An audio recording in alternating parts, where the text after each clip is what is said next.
Ողջույն գործարար ալիքին միացած մեր հարգելի ռադիո լսողներ եւ ռադիո դիտողներ, հիշեցնեմ, որ սա 106 եւ 5 հաճախականությունն է, բայց դուք մեզ կարող եք դիտել նաեւ թվային հարթակներում։ Թարմ ուղեղով զրույցն ենք սկսում, իսկ թարմ ուղեղով իմ զրուցակիցը պատիվ ունեմ խմբակցության քարտուղար Տիգրան Աբրահամյանն է։ Ողջույն, պարոն Աբրահամյան։ Շնորհակալ եմ, որ այսօր մեր տաղավարում եք։ Իհարկե, լավ չի, որ դուք հաջորդ ազգային ժողովում չեք լինելու, ինչպես եք շարունակելու ձեր քաղաքական գործունեությունը։ Դե իհարկե խորհրդանը քաղաքական գործունեության ծավալելու մեծ հնարավորություն ունեցող հարթակ է, բայց այն քաղաքական ուժերը, որոնք ինստիտուցիոնալ առումով զարգացման էտապներ են անցել, բնականաբար իրենց համար քաղաքական գործունեությունը միայն խորհրդանով չի սահմանափակվում։ Եվ այս պարագայում հանրապետականը իր դիրքորոշումները ներկայացրել ինչպես արկա իրավիճակի, այնպես էլ նաև ընտրական process-ներում ընդդիմադիր ուժերին սատարելու տեսանկյունից, այդ ընտրական ժամանակահատվածում մենք շատ ավելի մեծ ժամանակ կունենանք խոսելու մեր առաջիկա անելիքների մասին։ Իմ ասով կոնկրետ եւ քաղաքական գործունեությունը եւ նաև վերլուծական էլեմենտը, որը իմ կյանքի բոլոր փուլերում ինձ ուղեկցել է, այդ երկու բաղադրիչները մշտապես լինելու են եւ բնականաբար դրանք հանրային մակերեսին արտահայտվելու են։ Պարոն Աբրահամյան, Նիկոլ Փաշինյանը ասում է, որ ուժեղ Հայաստանը նույն հանրապետականն է։ Ինչ կասեք դրան առհասարակ, ու նաեւ հաշվի առնենք, որ հանրապետականից կա մարդ,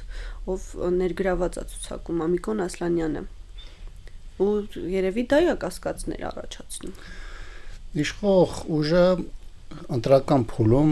ունի կոնկրետ մարտավարություն, որի նպատակն է նախորդ բոլոր իշխանություններին, դրա հետ առնչվող բոլոր անձանց ներկայացնելու մեկ ընդհանուր ներկա պլանակում, եւ այս տեսանկյունից ուժեղ Հայաստանին ուղղվող այդ մոտեցումը դրա տրամաբանության ներքո է։ Հանրապետականը երկար ժամանակ եղել է քաղաքական դաշտի հիմնական դերակատարական դերակատարներից, շատեր են եկել հանրապետականով անցել, շատերը տարբեր փուլերում գնացել են տարբեր ճանապարհներով, այսօր տարբեր բազաներում եւ բևեռներում կարելի է հանդիպել նախկին գործիչների, այդպիսի նույնիսկ ցավոք կան ԿՊ-ում, բնականաբար դրանք ամենայն անհաջող չֆիլտրված կադրերն են, որոնք երբևէ ոչ հանրապետական իշխանության օրոք, ոչ էլ առավելևս հիմա ունեն որևէ դեր եւ արժեք, եւ այս տեսանկյունից Փաշինյանի հայտարարությունները պարզապես այսպես կոչված նախկինի այս ձևակերպման մեջ ընտրություններին մասնակից ոչ իշխանական ուժերին ներկայացնելու տրամաբանության ներքո է։ Ամեն դեպքում տեսնում եք Նիկոլ Փաշինյանի եւ իր թիմի շանսերը մեծ են այս ընտրությունների հաղթանակ տանելու համար։ Մի բան կարելի է արձանագրել, որ առնվազն 1 տարի է իշխանությունը փորձում է դաշտը մաքրել եւ ֆիլտրել։ Դրա մեջ կարելի է դիտարկել դեռևս 1 տարի առաջ Սամվել Կարապետյանի կալանավորումը, հայ առաքելական եկեղեցու դեմ գործողությունները, Սրբազան շարժման առաջնորդի եւ տարբեր ակտիվ դեմքերի ձերբակալություն կալանավորումները, հանրապետականի այսօրվա գործադիր մարմնի անդամ Մասիս համայնքի նախկին ղեկավար Դավիթ Համբարձումյանի կալանավորումներն ու դատապարտման ակտերը, այսինքն շարքը շարունակել է եւ այս պայմաններում բնական է, որ իշխանությունը դաշտը մաքրել է ոչ թե բուն քարոզարշավի ժամանակ կամ ընտրություններից 1-2 ամիս առաջ, այլ սրա վրա 1 տարի աշխատում է։ Ավելին նաև ակնհայտ է, որ կան տարբեր քրեական գործեր, որոնց կուլմինացիան թողնվել է նախընտրական ժամանակահատվածի համար եւ դրանք որոշակի պարբերականությամբ փորձում են հանրայնացնել։ Այ եկեղեցու մասով քաղաքացիական պայմանագրի նախընտրական ծրագրում ներկայացված է նաև եկեղեցու մասով կետ, կարծում եք դա քվեարկության վրա որոշակի ազդեցություն կունենա մեր հանրությունը, դա դրական կընկալի թե բացասական կընկալի, այսինքն դա իրենց դեմ կաշխատի թե ոչ։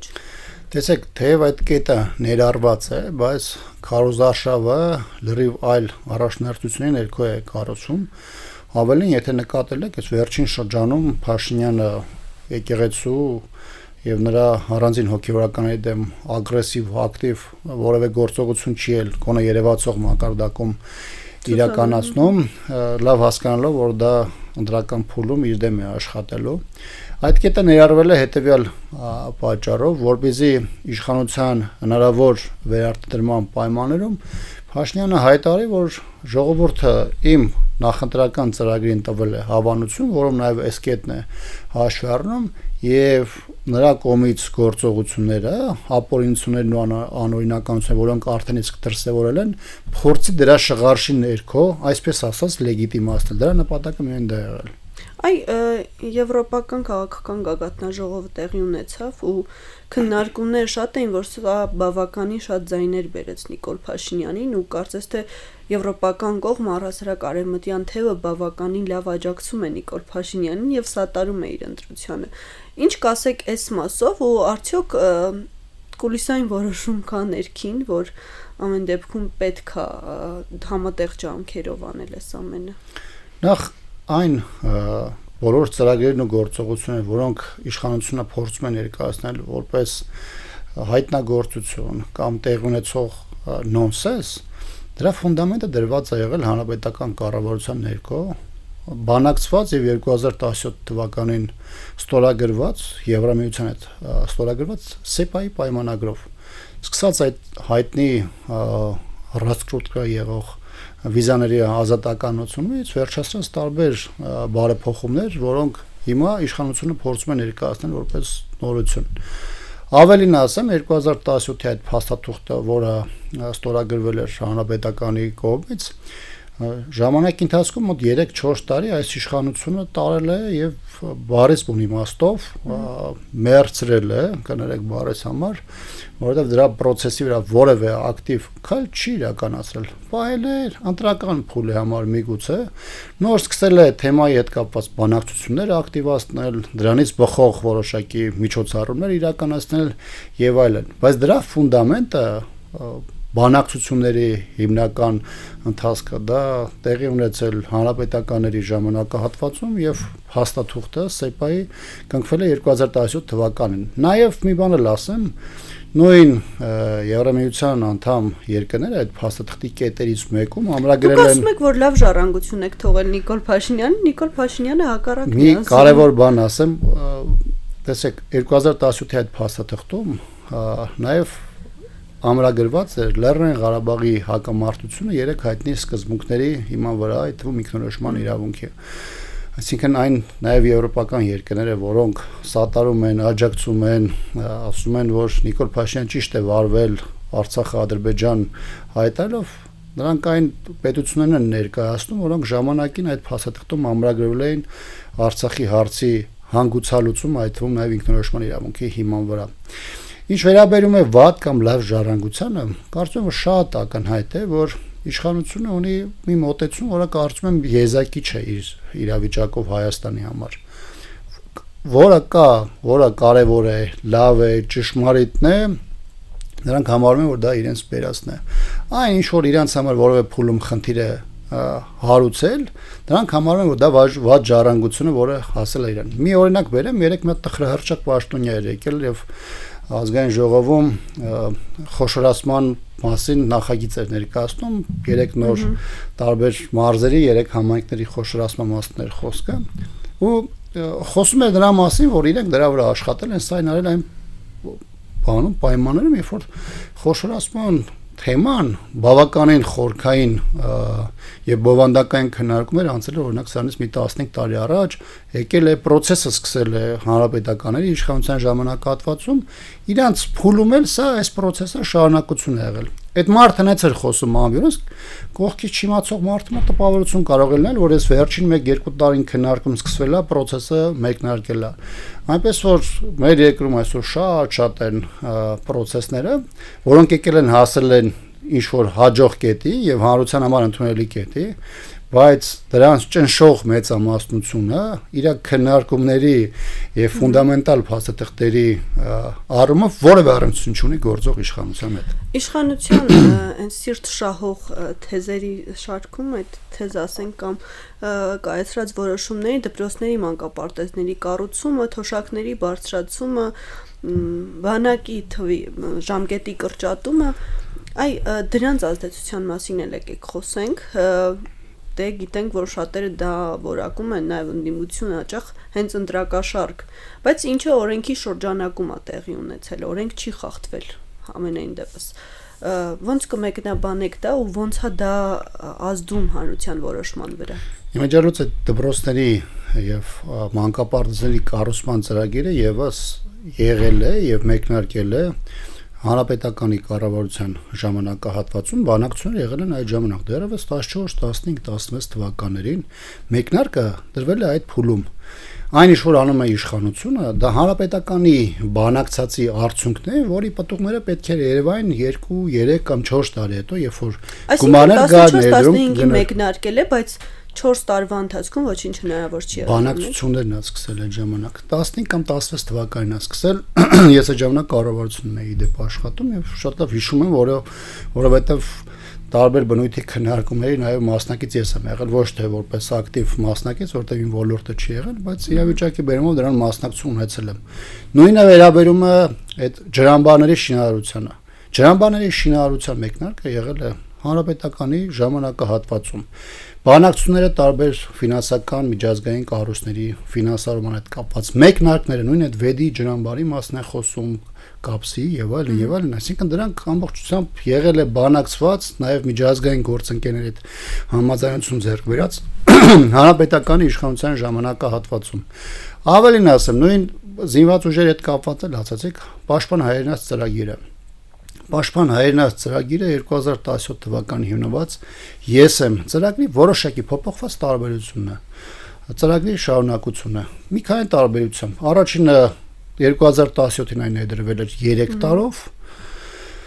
հետո փոփոխվեց դարձվեց 5 տարով։ Այնտեղ կար տարբերություն, որ վերջում գումարը, որը հատկացում էր կոնկրետ ուղղություններ էր տրված, գյուղատնտեսություն էր տրված, կրթություն էր տրված եւ այլն, իշխանությունը փոխեց այս իշխանությունը սարքեց, որ մարդկանց տալու են այսպես կոչված քեշ գումարը եւ այլն, բայց ծրագիրը մոտեցումները արտահայտված եղել նախորդ փուլում, որը հետո ժամանակի ընթացքում փոփոխության է ենթարկվել։ Նաեւ դրանով է պայմանավորված, որ մենք պաշտպան հայրենաց ծրագրին կողմ ենք քվեարկել, որտեղ դա եղել է մեր ծրագրի մոտ 20%, 25% փոփոխված տարբերակը եւ ըստ էության մերն է դրա ծրագրի շարունակությունը։ Այնպես որ հատկապես այս փուլում մեր հասարակությունը լավ գիտի, որ այս նախընտրական ժամանակահատվածում խոստումները բավականին շռայլում են բոլոր կողմերից, բայց այն մարդիկ, ովքեր հիշողության կորուստ չունեն կամ իրենց համար կարևոր է ինչ-որ բան ավել կարդալը կամ փնտրելը, այսօր համացանցը դրա հնարավորություն տալիս է, կարելի է բացել, կարդալ եւ տեսնել, թե իրականում ինչ է արել այս իշխանությունը եւ իրականում որն է նրա մոտեցումը։ Այս իշխանությունը եկել է եւ արել է մի բան, որը մեր հասարակության աչքի առաջ է եղել։ Պատերազմ եւ պատերազմ, որի հետ բերել է կորուստներ մարդկային առումով, տարածքային առումով, իմիջային առումով, հեղինակության առումով, դիրքային առումով, այսինքն իշխանությունը պետք է դիտարկել միայն դրա պայմաններում։ Պատերազմ բերող քաղաքական ուժ, որը 8 տարի է դեռևս իշխանության ղեկին է։ Դե իրենք հիմա ասում են, որ խաղաղություն է եւ եթե իրենք մեծամասնություն չստանան, այդ ժամանակ պատերազմ կլինի, որովհետեւ արկա անդիմադիր ուժերը ամեն ինչ կանեն, որպեսզի պատերազմ հրահրվի։ Նախ եկեք հասկանանք պատերազմի հավանականությունը, որքանով է այս պահին արկախված, որովհետև դրա մասին շատ քիչ է խոսվում։ Մեծ մասամբ բոլորը ասում են, որ ամեն ինչ կանեն, որ խաղաղ ժամանակներ լինեն, ավելի արժանապատիվ խաղաղություն լինի, բայց հասկանալի է, որ թշնամական կողմի հետ այդ խաղաղությունը 100% երաշխավորելը հավանական չի։ Ինչու անկեղծություն չկա հանրության եւ անգամ ընդդիմության միջեւ այդ մասով։ Արեք մի հատ զուգահեռ տանենք այս մասով։ Պատկերացրեք իրավիճակ, որ Իրանի իշխանությունները հայտարարեն, որ Ամերիկայի Միացյալ Նահանգներն Իսրայելի հետ պատերազմ չունենալու համար իրենք պատրաստվում են իրենց նավթային գազային սեկտորը դնել ամերիկյան վերահսկողության տակ։ Պատկերացրեք Կանադայի իշխանությունը հայտարարել, որ իրենք Ամերիկայի Միացյալ Նահանգների հետ պատերազմի պատրաստ չեն եւ չեն ուզում, որ Կանադայի քաղաքացիները զոհվեն եւ համաձայնվեն Տրամպի այն մոտեցմանը, որ Կանադան պետք է դառնա իրենց հերթական նահանգը։ Պատկերացրեք իրավիճակ, երբ որ Դանիան համակերպվեր նրա հետ, որ Գրենլանդիան պետք է լինի Միացյալ Նահանգների ուղիղ վերահսկողության տակ, ասել, որովհետև մենք դրանով փրկում ենք Դանիայի քաղաքացիների կյանքը եւ խաղաղություն ենք բերում։ Հասկանում եք, հիմա այս իշխանությունը, որը այս 8 տարվա ընթացքում ինչ հնարավոր է տվել, հանձնել է, ում արտաքին քաղաքականությունը եւ անվտանգության ուղղությամբ իրականացված միջոցառումները բերել են նրան, որ 20 թվականի պատերազմին, 21-ին, 22-ին, 23-ին հազարավոր մարդիկ են զոհվել, հազարավոր քառակուսի տարածքներ են կորսվել, հիմա ասում եք, գիտեք, մենք խաղաղություն ենք բերել։ Հիմա պատկերացրեք, եթե սենց այս տրամաբանությամբ շարժվեր, աշխարհում որևէ կոնֆլիկտ չէր լինի, ով որ մի քիչ ավելի ուժեղ լիներ կամ պահանջը շատ ավելի բարձր հնչեցներ, այն մյուս կողմը կզիջեր տարածքներ, հպատակություն, խաղի կանոններ, կասեր գիտեք, մեր երկրում խաղաղություն է։ Մեր սերնդերի ճակատագիրը մատաղ անելու քաղաքականություն է։ Հասկանում եք։ Հիմա տեսեք, այդ խաղաղության պայմաններում Բաքվի բանտերում շարունակում են գեյներ մնալ։ Մարդիկ հարց են չէ՞ տալիս, ասում են, եթե խաղաղությունը, բայն մարդիկ ինչ գործ ունեն Բաքվի բանտերում։ Այսօր կան մարդիկ, մի քանի 100 մարդիկ, որոնց այդ հարցում էլ սերնդեր ուղում են ռուսական կողմը։ Որոնց ճակատագիրը որևէ ձևով պարզ չէ։ Պարզ չէ, այդ մարդիկ երևարված են, Ադրբեջանը դա չի ընդունում։ Այդ մարդիկ նահատակվել են, բայց մասնունքները այդ մարդկանց չկա։ Եթե խաղաղություն է, ապա ինչի՞ սրա ուղղությամբ որևէ քայլ չի իրականացում։ Դեռ չեմ խոսում Ադրբեջանի նախագահի վերջին ելույթը, որը on-line հնչեց։ Հիմա գիտեք, բոլորը եկան, եվրոպացի առաջնորդները խոսում էին խաղաղության մասին, շնորհավորում էին Հայաստան եւ Ադրբեջանի այդ խաղաղության առնչությամբ։ Հայաստանի իշխանությունները խոսում էին խաղաղության մասին որպես փաստ։ Ալիևը խոսում էր, որ իրենք 23 թվականին սեպարատիզմ են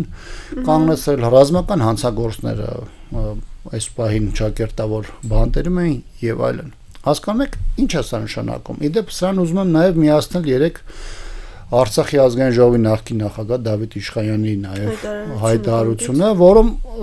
սրան կապնող շատ մեծ կարևոր հանգամանք կար։ Ասում էր, այն ինչ որ տեղի ունեցել մեր հետ եւ դատավարությունների ժամանակ այն ինչ մեղադրանքներ հնչել է,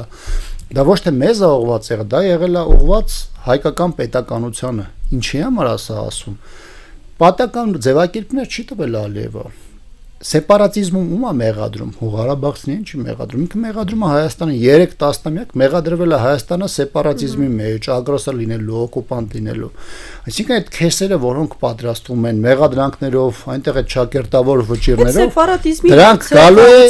նախաստորագրության մեջ էլ կար, չէ՞, կարծում եմ։ Այո, դրանք գալու են մի օր հավաքվելու են եւ պատեհ պահին օգտագործվելու են Հայաստանի Հանրապետության դեմ։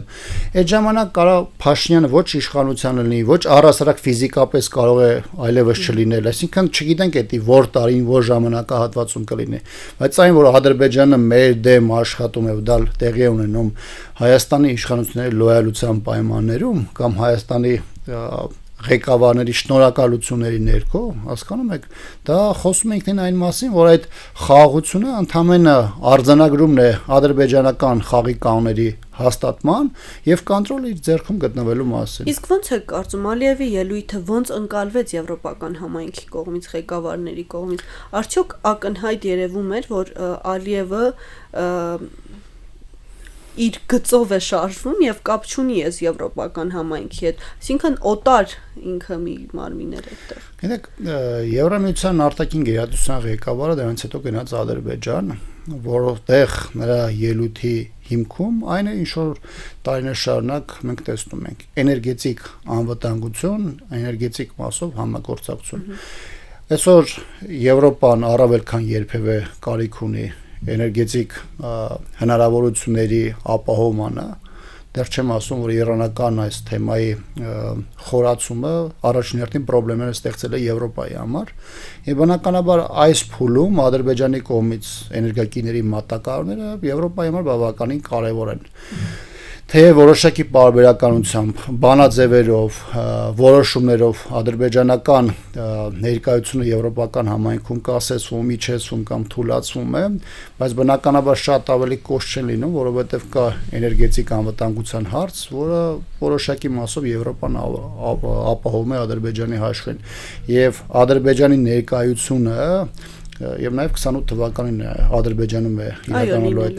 համաժողովը, նաեւ պայմանավորված է բացառապես այդ գործոնով։ Շատ լավ, գանք կարծես թե նորություններ կան անվտանգային մասով, Սուրեն Պապիկյանը Լեհաստանում էր օրերս,